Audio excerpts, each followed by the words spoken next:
¿Cómo ves, Pablo, el hecho de que haya empresas, tras el decaimiento del convenio, que hayan hecho contrataciones con unos salarios, por ejemplo, por hablar del mismo tema, el salario, con unos salarios inferiores a sus compañeros porque han sido contratados después del decaimiento del convenio? ¿Eso te parece que es una doble escala salarial? Vamos a ver, es decir, la conclusión a la que se llega, sobre todo tanto los votos concordantes como el voto minoritario de esta sentencia, una de las críticas que hacen a la posición mayoritaria es que precisamente las condiciones más beneficiosas, que serían aquellas que en la teoría o en la disciplina laboral nos viene a decir que son condiciones nacidas por decisión unilateral del empresario y por su libre voluntad, que se incorporan precisamente por razón de su permanencia al contrato de trabajo y a partir de entonces son exigibles como derechos adquiridos, pues esas condiciones más beneficiosas no pueden nacer de un convenio colectivo. El convenio colectivo es una fuente distinta que no genera condiciones más beneficiosas, sino que genera los derechos establecidos en el convenio colectivo y permanecen mientras el convenio colectivo esté vigente.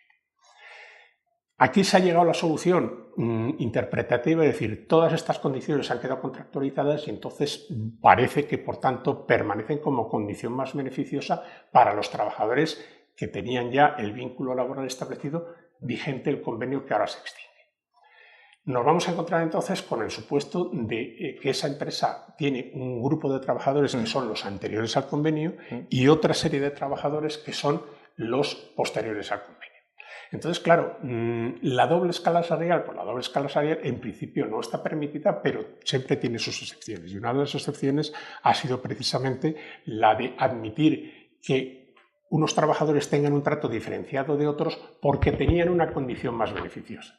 Entonces, claro, si consideramos que las condiciones del convenio extinto son condiciones más beneficiosas, podríamos en teoría admitir la existencia de unos trabajadores con las condiciones del convenio extinto distintas y superiores a los trabajadores nuevamente contratados. Trabajadores nuevamente contratados que, como no hay ninguna norma que establezca cuáles son sus condiciones salariales y sus condiciones de trabajo, pues solamente se pueden regir por las normas legales, que serían de aplicación.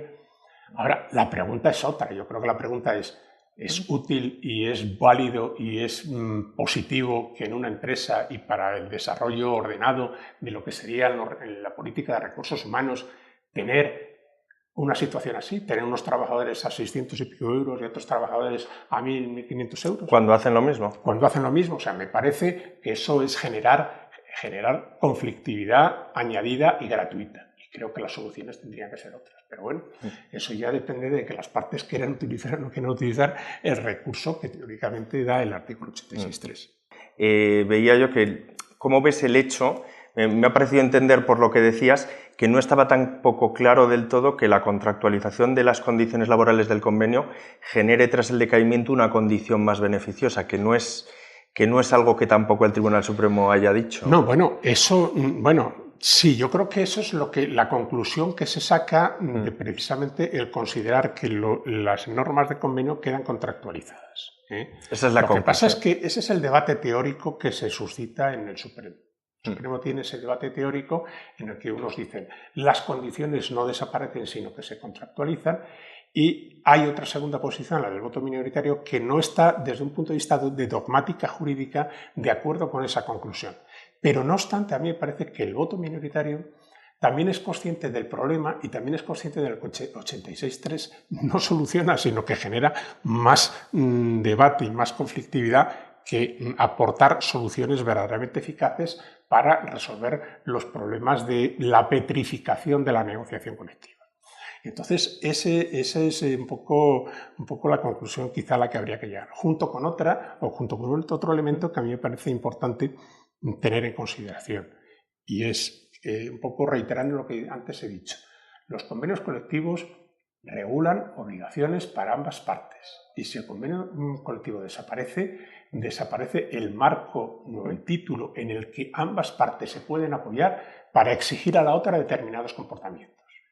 Y entonces, no es solamente, esto no es, o sea, una lectura que dijeras, la desaparición del convenio colectivo beneficia, en teoría, al empresario porque puede bajar los sueldos y puede exigir una jornada máxima legal. No, esa lectura me parece que es una lectura inadecuada, porque el empresario se queda sin un montón de herramientas para organizar su actividad productiva, que eran las que se venían estableciendo como obligaciones que tenían los trabajadores, unas veces a título individual y otras veces los trabajadores en su conjunto. Entonces, la pregunta que yo me hago es, un empresario que en este momento diga mi convenio ya no se aplica y aplico las normas legales, ¿realmente puede con las normas legales y solo con las normas legales organizar su empresa? Seguramente no. Esa es la pregunta. Y si no puede organizar su empresa solamente con el aparato normativo legal, que está utilizando de una manera a escondidas lo que el contenido, el resto del contenido del convenio colectivo. Eso, Pablo, que mencionas, que me parece muy interesante el decir, aquella actuación por la cual la empresa baja el salario de los trabajadores, pero sigue utilizando las condiciones que le interesan del convenio colectivo que ya está decaído, lógicamente es una incoherencia que no tiene... Es una incoherencia, vas en contra de tus propios actos y estás actuando con abuso de derecho. Porque estás exigiendo a la contraparte las obligaciones que venían en el convenio, pero no le estás, a su vez, dando lo que tú te habías comprometido. O sea, sería dejar al arbitrio de una de las partes la aplicación del contrato en su exclusivo beneficio. Y, por tanto, no aplicar aquello que me resulta oneroso, pero sí mantenerlo en aquello que me resulta beneficioso. Sí, está claro que deslegitima. Me parece que esa política no encuentra encaje. Incluso varias de las preguntas que hace el mismo voto particular van en esa línea. Es decir, puede haber un enriquecimiento injusto, puede haber un abuso de derecho, puede haber un atentado a la dignidad de los trabajadores con establecimiento de estas condiciones, puede haber un atentado a la negociación colectiva. Todas esas cosas hay que sopesarlas muy mucho y, desde luego, yo creo que en un conflicto que se pueda plantear de futuro con relación a una empresa cuyo convenio colectivo haya decaído, pues entonces la línea argumental que tendrían que utilizar los trabajadores es decir, oiga, señor empresario, usted me baja el salario, pero usted sigue utilizando el resto de las cláusulas que venían en el convenio que a usted le interesan. Y eso yo creo que no podría encontrar una respuesta a su favor por parte de los jueces, es mi opinión.